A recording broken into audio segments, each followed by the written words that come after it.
Hey guys, welcome to a brand new story. You're playing The Flower from Tiamat's Fire, which is probably the longest title so far. But that cover is gorgeous, absolutely gorgeous. Full disclosure, I have played these first two episodes before. Also, there's some nice stuff going on here. But because I am with a partner, as I'm writing the walkthrough for this story. Yeah. I was mostly just clicking through. Once again, same thing with Call of Darkness. So, yeah, here I'm just gonna now focus on actually on the story, actually pay attention, maybe take some notes or something like that. And, yeah, so let's get started. In the beginning, there was nothing but Tiamat. Her waters were shapeless and empty. Darkness and chaos loomed over them. Tiamat languished in her loneliness, and from this loneliness, desire was born. Tiamat's flesh, blood, and desire mixed with the earth, the fire, the air, and the salt waters.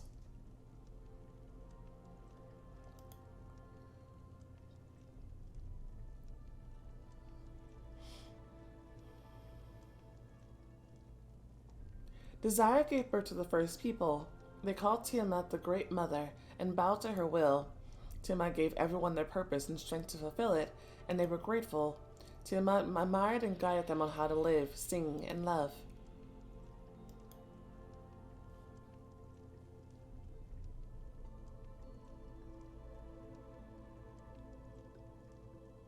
Like all children, over time, they began to show disobedience. They talked about freedom and the right to decide, and the restrictions and the rules. They were insolent and refused to do their job, which made Tiamat angry.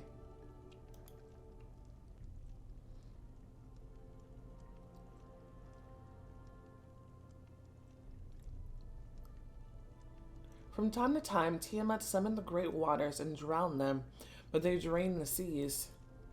She destroyed great volcanoes and burned them, but they extinguished the flames. She dried up the land and filled the air with electricity, but they held on tightly to life. Then Tiamat gathered a terrible army and unleashed it on her children. That sounds like a lot.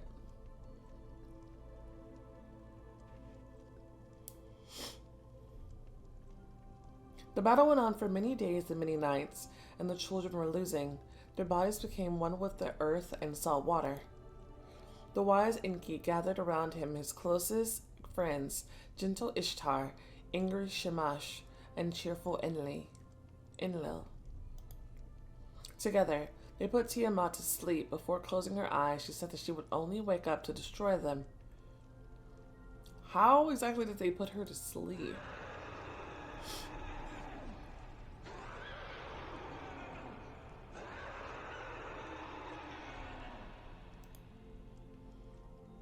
Tiamat's army went inside her womb. Only Kingu, her general, came to the fore and bowed his head.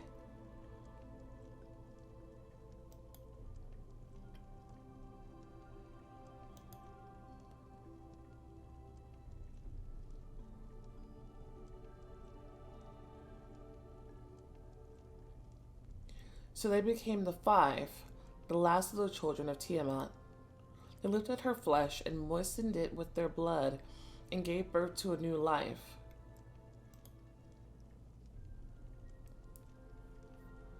Chapter 1. He Who Sees the Unknown. Interesting backstory. I'm wondering how... Okay.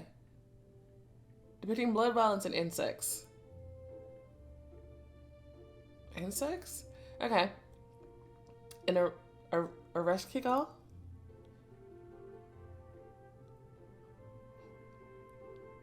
What is loading? What's happening? You stopped reading and blinked confused, mumbling in a... The boy frowned and continued his attack. In Sumerian myths, the Anunnaki are minor gods, sometimes chthonic gods. Where did the Anunnaki go? Where's the womb? Hearing the word Anunnaki, the rest of the children fidgeted uncomfortably and began to glance at the forest. It was difficult to condemn their cowardice. You suddenly remembered the principal's stern eyes. Okay, we were in a forest and now we're at school. A few months before that. A familiar voice pulled you out of deep thought. Nicole, you're completely crazy. The crowd hummed fervently, jingled, stomped, and laughed. I think you have no reason to complain. You look great. You look thoughtfully at your palm. This was an interesting way to kind of do character creation.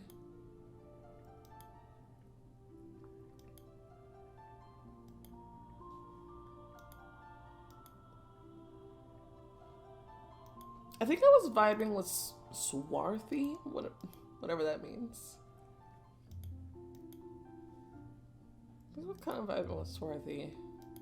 Hell, you know, she kind of reminds me of the girl from Aunt and Nice. Oh, she's just gorgeous.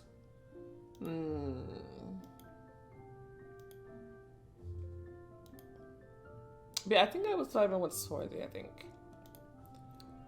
I'm gonna go this vibe. And everything fits you perfectly. You suddenly felt on your skin the texture of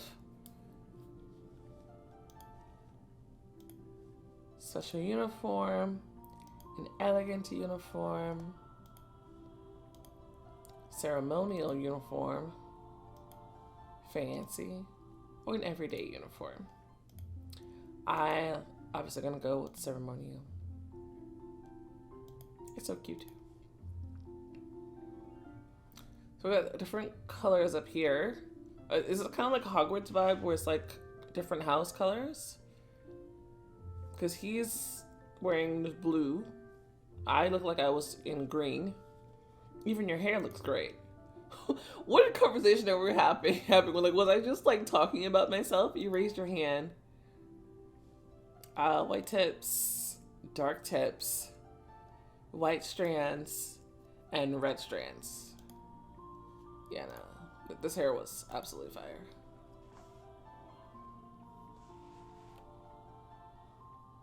Change your clothes and hairstyle. The wardrobe. Okay. Tell her.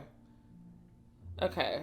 And she's wearing kind of earthy browns. Maybe this vibe. Shimon is right. You look great. Stop complaining. I guess I was, I guess I was talking about myself. I'm not complaining. I just looked in the mirror in the morning and I still stutter. Shimon rolled his eyes towards the ceiling. Self-love is one of the determining factors. The principal's roaring voice saved you from Shimon's oncoming lecture. Moving on to a more joyful subject. First, let's think again. He stretched his hand towards the crowd and several short vertical streams of air soared up.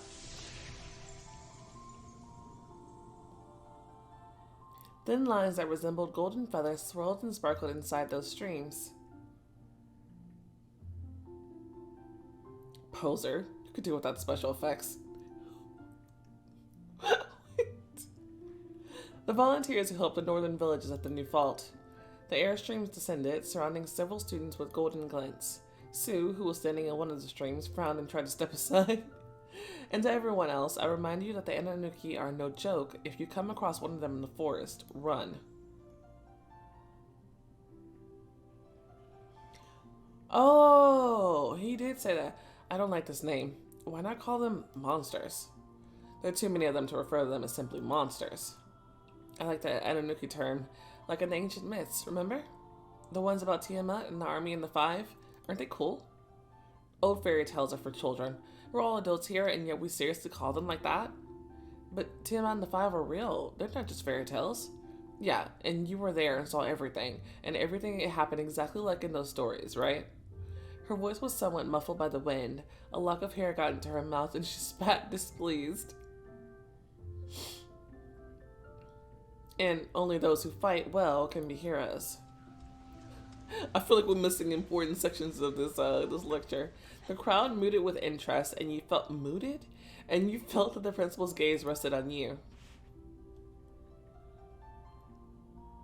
Are you trying to say that I'm the weakest here? Yes, I won't go into the forest.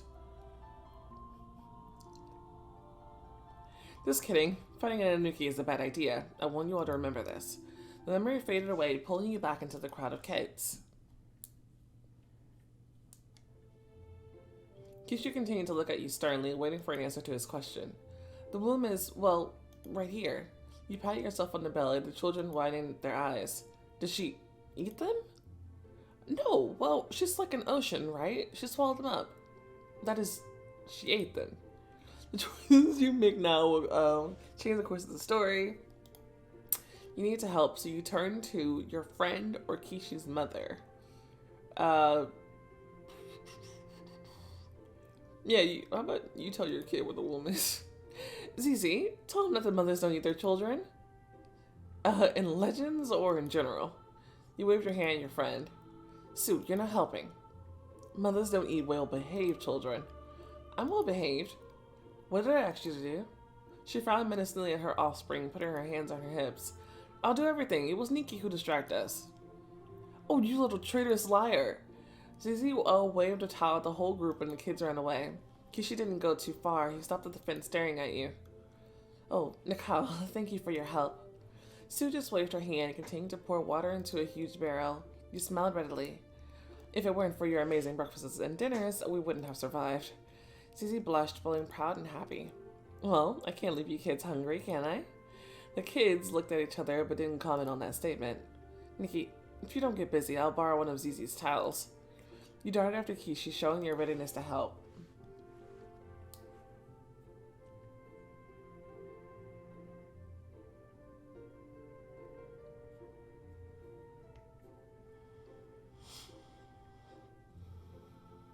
You set me up. It was a strategic move. She won't touch you, but she'll beat me. Alright, great strategist. Show me. The twigs will wait. You pretended to be moving towards the clearing, but you snuck behind the fence of one of the houses. You swiftly moved between the vegetable patches and disappeared around the corner of a barn where Kishi stopped abruptly. Just please don't scare them. I'll be careful.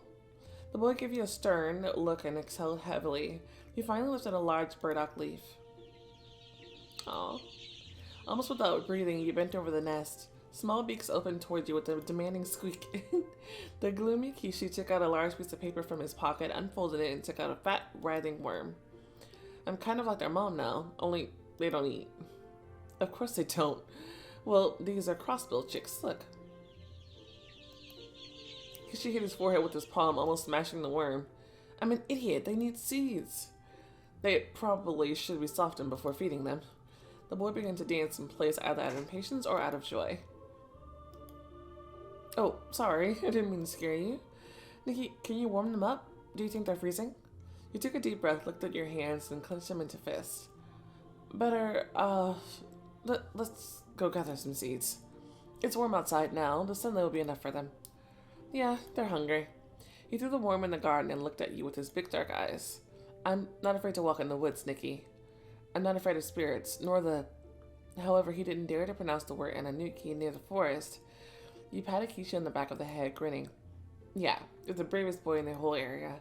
Looking at the forest, you felt goosebumps running down your spine. I'm afraid, but I have no choice. I have to be there tonight, no matter what I want. You try to think about that and follow Kishi. The brushwood won't gather itself. So I love that this one, it kind of just feels like you're just like dumped into the middle of a story. And it's just like suddenly you're here and you kind of just have to gather context clues to figure out what your relationships are with the people around you. And like the subtext of what's happening with your character, like, you know, and like I feel like they'll sort of reveal like the background details over time. And it's kind of like left up to your imagination to determine some of the details of the story, which is risky. But at the same time, it's also fun. I feel like, I don't know. So I like that. It'll get you thinking about the story quite a bit. A branch cracked in the forest and you trembled all over. The rustling in the distant bushes gave you goosebumps. Walking in the woods alone wasn't scary. It was scary to realize that you were not alone there. I remember, Principal. I remember. If you see Ananuki, run. Plus, there's no one here. It's only my imagination. A twig cracked. Big deal. Once again, looking around, you timidly moved further along the path. Oh, there's a little shadow there. Oh, there's one there. Ooh, another one. Another one there. It's like Spot the Shadow. I need to calm myself. I need to tell myself a story to calm down. Something about when your voice was trembling, weakly calling for help. You stopped abruptly, suddenly realizing that it wasn't your voice. It was coming from somewhere in the distance. Frowning, you touched the hilt of the sword and made your way through the bushes. Ooh, more ice. And there's the insects. Your first impulse was to run as fast as you could. You felt nauseous and your knees trembled. Fear washed over you and your body got covered with goosebumps. A real living Anunnaki took 2 steps away from you, not a sketch in a book. Horrified, barely breathing, you carefully took a step back, and then you heard the crying. Somebody, please, anybody.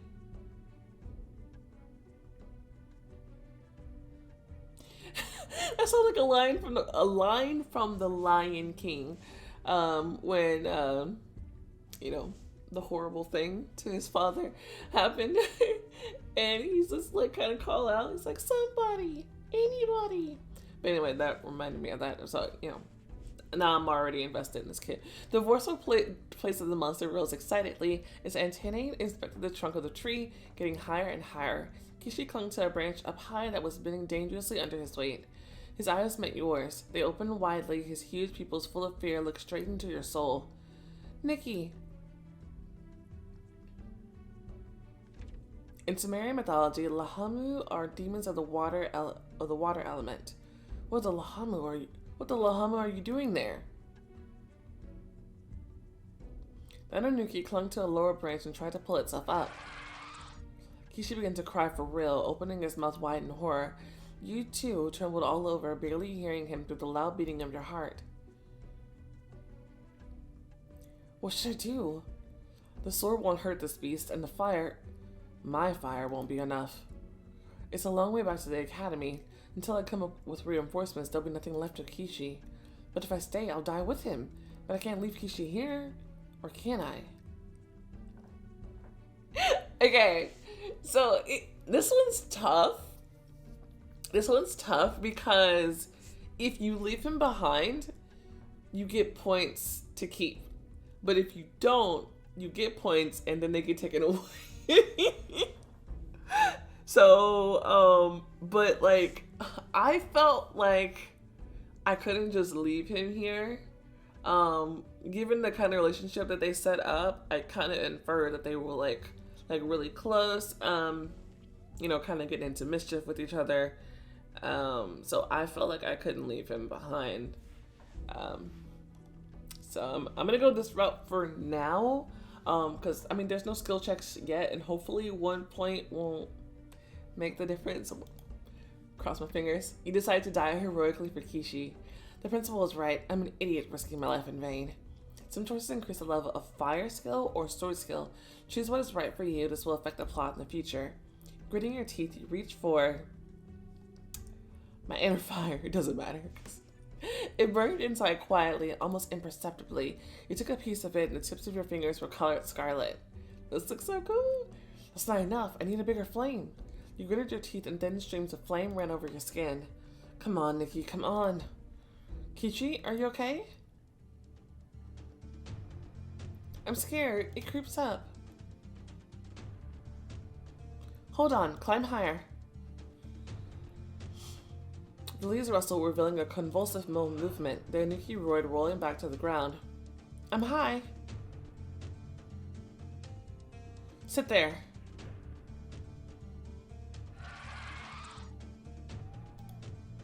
Nikki, save me. Bro, I can't save myself. And who will save me now? The monster leaned against the tree, whipped its antennas, and hit the boy. Oof. Nikki, he's got me. You jumped towards the Anunnaki and delivered a short, strong blow. Your fingertips hurt from the recoil, but there was not a scratch felt on the monster's back. Staggering, the beast released the boy's leg and turned around. A lithe antenna whistled through the air. You ducked and it barely touched the top of your head.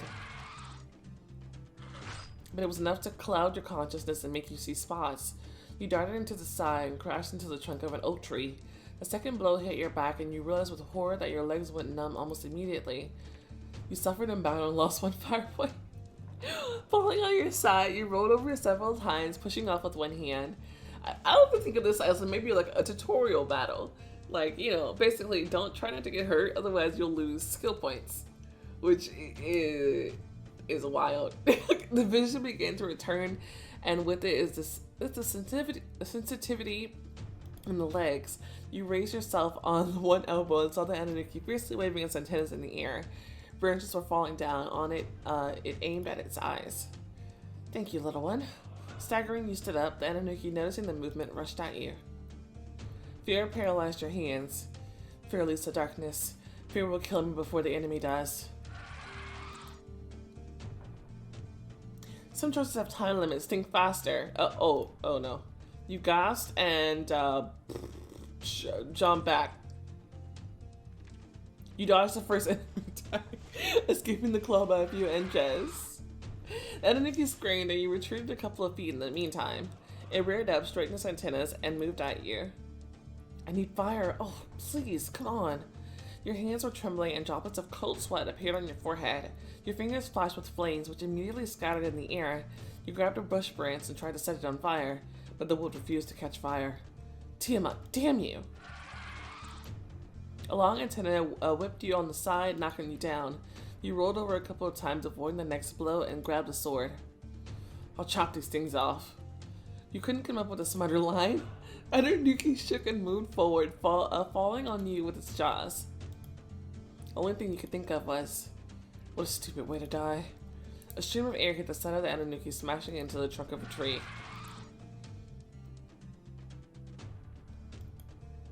NIALL pinched his fingers together and jabbed them into the air.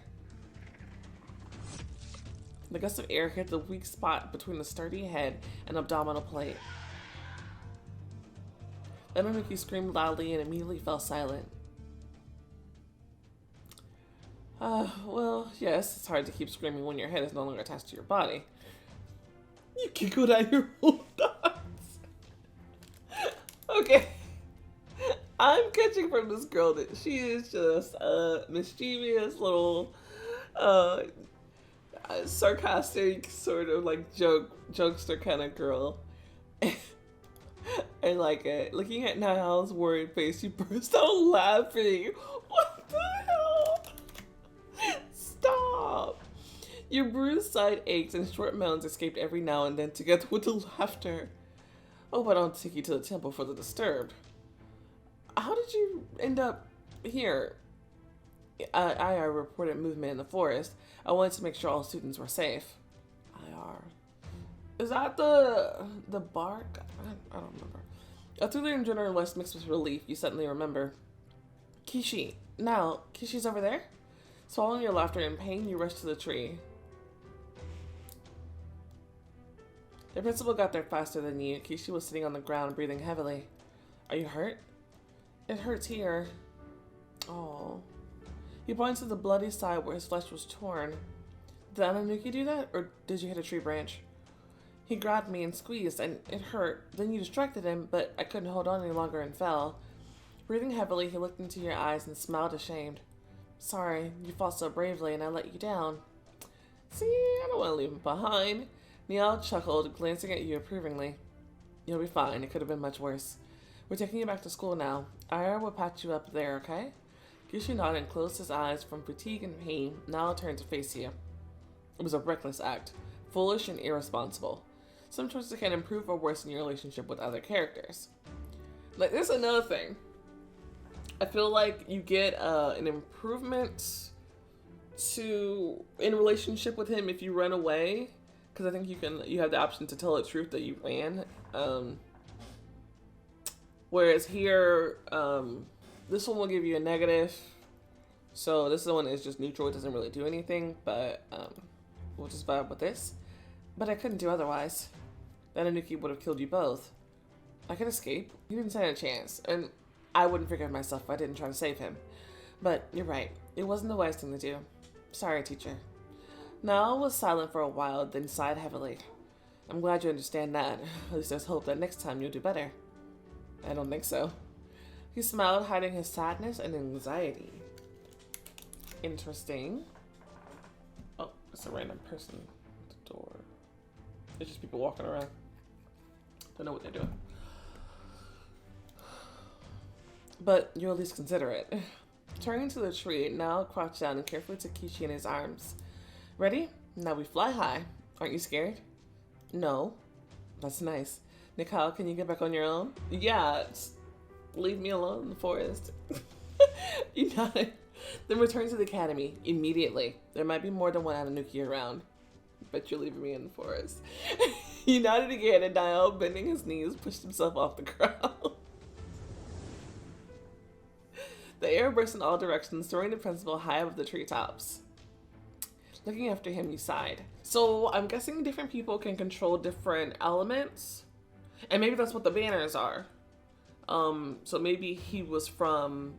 It sounds like he's a principal of the whole school, but maybe when he was in school, he was in the blue flag.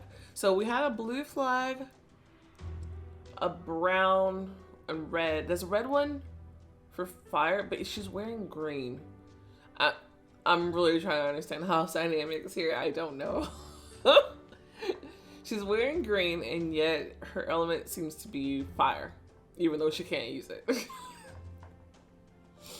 But yeah, so we have wind, maybe earth, water, and then fire. Or maybe those are not like houses, those are just like flags. Those are just the element flags. And maybe green, the colors of uniform, are just like, I don't know. Sorry, principal, I need to finish what I came for. The moon came out so quickly as if someone was chasing it across the sky. You stood at the edge of the clearing and carefully looked around. Silence. Not a soul around. Tension began to build up inside you. Just in case, you reached for the sword's hilt, bending down a little. There's Sin.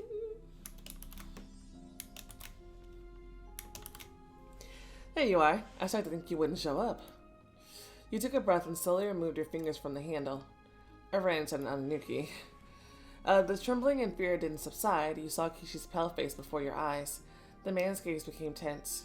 He mechanically stretched out his hand to you, then after thinking for a while, he lowered it a little. Are you alright? A little better, but nothing serious. Okay, so I'm guessing this is the school's emblem. Because he has it there. But he's just wearing black, no real color. There's like blue on his belt. I'm still trying to gather context clues. I have no idea. But I like his little outfit. And his little strange ponytail. Can I take a look? I'll be gentle, I promise. The moon popped from behind the cloud as if it also wanted to take a look. Some choices can only be purchased for diamonds. They unlock special outfits, give access to exclusive scenes, or change the way other characters feel about you. Try it now. Yeah, don't mind. So it's pleased that you trust him. Raising both palms into the air, he took a step towards you. He bent a little, almost touching your forehead with his. I don't want to invade your personal space, but it'll be easier for me if you're closer. You nodded, lifting your head slightly to make it more comfortable for him. At the same moment, he bent down a little, and the tips of your noses touched. Sin opened his eyes. They were so close that his face became blurry. Shh, don't move. He smelled like the night, a fragrance of cool grass and dew accumulated in the flower heads. The icy tips of his fingers touched your throat where your pulse was beating. He barely touched you. It felt more like a tickle. Suddenly, his fingers flashed with heat, and a fiery wave ran up and down your body. I wonder what his powers are like. You breathed in sharply and swayed forward, but Sin had already moved away, leaving a void where his hot body had just stood. Shaking his fingers as if trying to shake water off them, he smiled. Everything will be fine. A couple of bruises, but tomorrow you'll be good as new. So is he like a healer? So it's not just about having element powers. There's also... Okay, we'll figure this out. Let me take note of this. Because I'm trying to get write up his character sheet as well. Fill it in. Thank you, Sen. The strange contrast of Sin's leftover heat and the cold of the night made your stomach turn. Sin silently pulled off a warm cloak from the nearest stell. Without looking, he handed it to you and went to the center of the glade. You held the cloak in your hands and decided that you weren't that cold, so you left it there. In the center of the glade, Sin got down on one knee and began to examine the central stelae pensively. I don't know. See these symbols? I think they're here for a reason. You frowned, tracing your fingers around a bizarre scattering of arrows and sticks. This is ancient cuneiform. It's not that ancient, actually. Over 1,000 years. It's an easy one. I don't read stuff like that. Try it. You purse your lips and stare at the stelae again, trying to make out the words. It's supposed to strengthen your willpower. High or low willpower can dramatically change the plot of your story. Not gonna read it. I can't. I don't understand anything, but I'll try. Both of these options improve willpower. Sure, I'll give it a shot. You gathered your willpower and you did it. Fire, earth, and drink? Yes, and evil too. Willpower.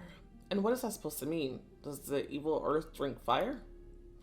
I think it means hot fire will be absorbed into the ground. Is this some kind of ancient mystery? I don't quite understand. Sin got up, brushed off his knees, grabbed the stelae with both hands, and pulled it up. You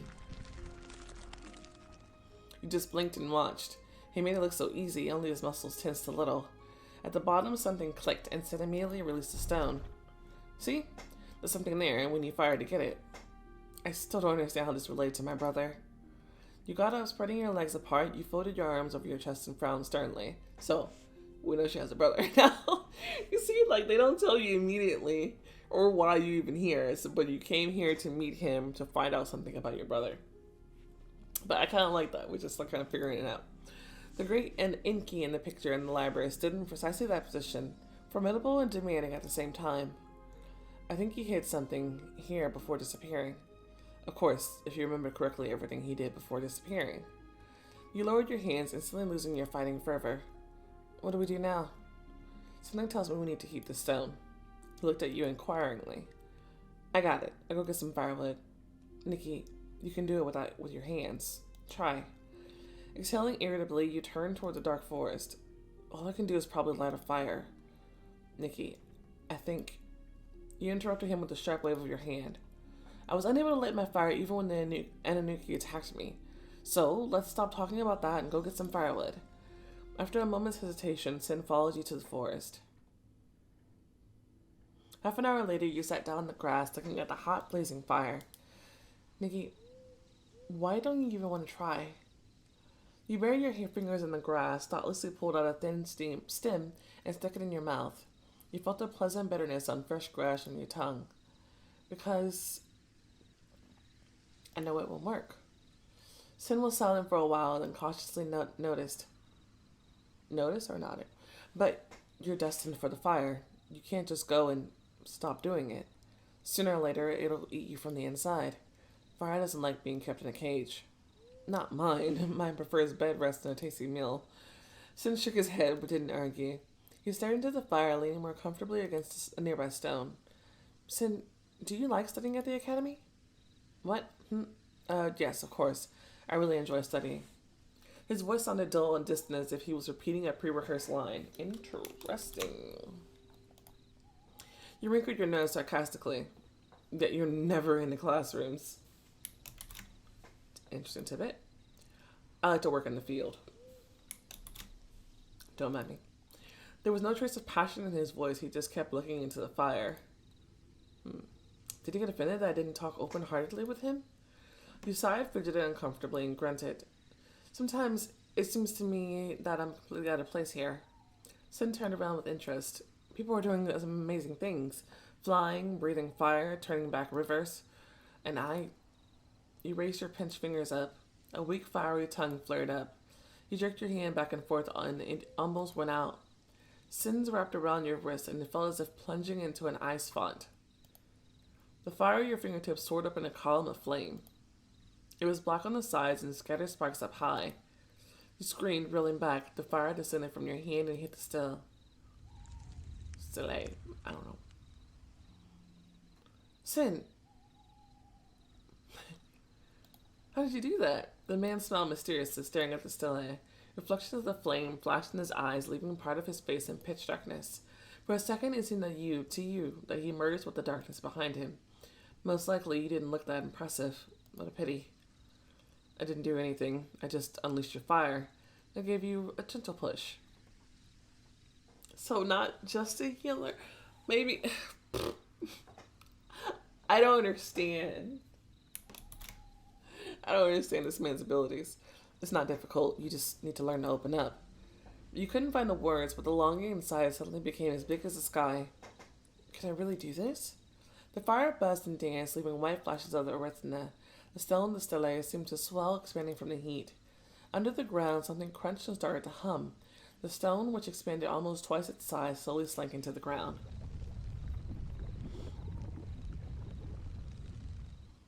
Together with it, your heart sank too. Sim was right. There was something down there. Sin leaned forward, scatting burning branches with his foot. Then he suddenly straightened up and turned to the forest.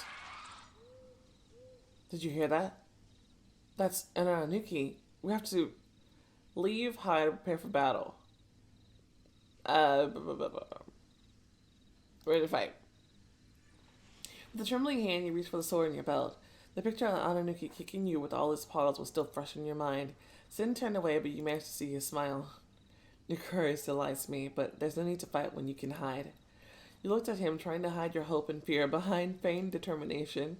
Sin bent over the hole into which the stele fell. We need to put out the fire. Can you do it? I'll try. You took a deep breath and reached out to the flame blazing the grass. Sin's touch still echoed in you and made your abdominal muscles twitch. Breathe in, breathe out. The flame rose slightly and then descended again. You leveled your breath, focusing all your attention on the fire.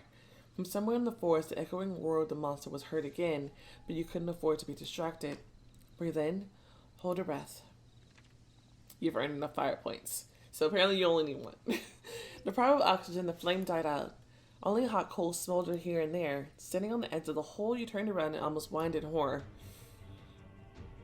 A huge animal body was rapidly approaching you, blocking the moonlight. Jump down, quickly. Woo! Battle form, nice. Without questioning, you leapt into the black hole on the ground. Sin jumped after you and cursed loudly upon landing the same way you did. Loud thuds were coming from above, announcing the arrival of the Anunnaki. Breathing heavily, Sin leaned against you with his back, pressing you into the wall of the tunnel that was covered with crystals. It was just in time. A long, thin paw slipped into the hole where your head was a couple seconds ago. The paw retreated, but there was a grinding sound coming from above, and the soil began to fall into the hole. We must freeze and be silent and move deeper into the tunnel.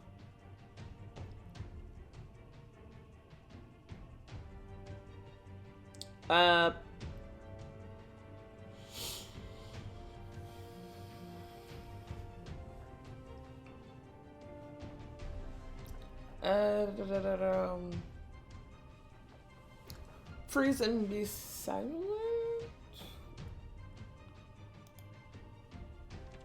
Sin is calmer when you let him protect you. Sin nodded in agreement, pressing you even harder into the hard surface of the crystal. His wide shoulder blade rested against your nose, making it difficult to breathe. There was a metal clink. The tip of Shin's long dagger touched the crystal. Anunnaki was grumbling and scratching the edge of the hole restlessly, trying to widen it. You reached for your sword too, but Sin's back made it hard to move. Then you grabbed him around the waist and tried to reach the handle with your fingertips. It's hard for me to breathe. I can't reach my sword. Sin made a short, displeased sound. I feel uncomfortable without my sword. Sin slightly moved his shoulder blade as if blocking you in. You pouted displeased and stuck between his back and the wall. On the one hand, it was insulting. On the other hand, you felt calmer that way. Turning around to face the hole and still protecting you with his body, Sin began to back deeper into the tunnel.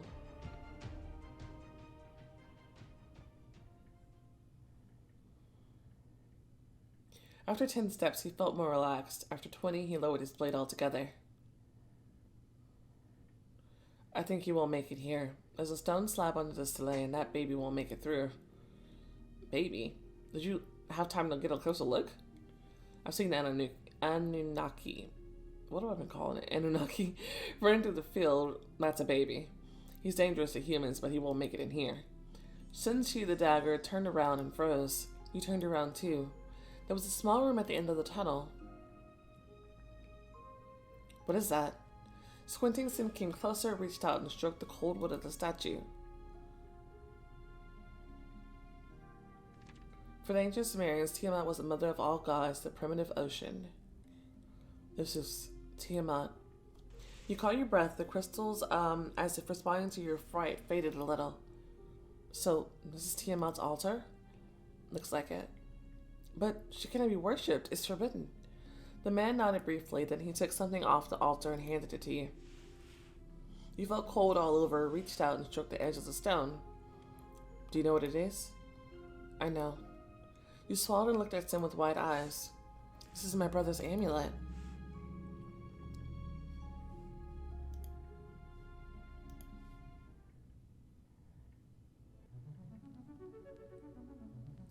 Fancy. Wow. Okay.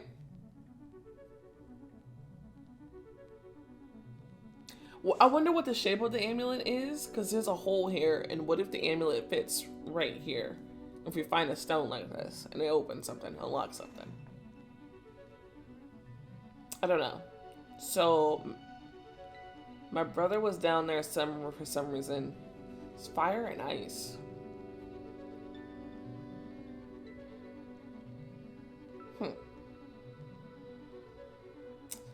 Interesting. Yeah, like I said, it's just dropped right in. Just like, what is happening? I have no idea. Absolutely wild, but and certainly interesting. Yeah, I mean, I'm intrigued for now. I am intrigued. Yeah, it's a different way of storytelling than we're used to, and especially with this coming from the author of Chasing You. Yeah, so it's pretty interesting. But anyway, I'm going to leave this part right here. Thank you guys so much for watching. If you enjoyed this episode, go ahead and enjoy, like button, some love, subscribe to see more content like this, and I will see you next time. Bye!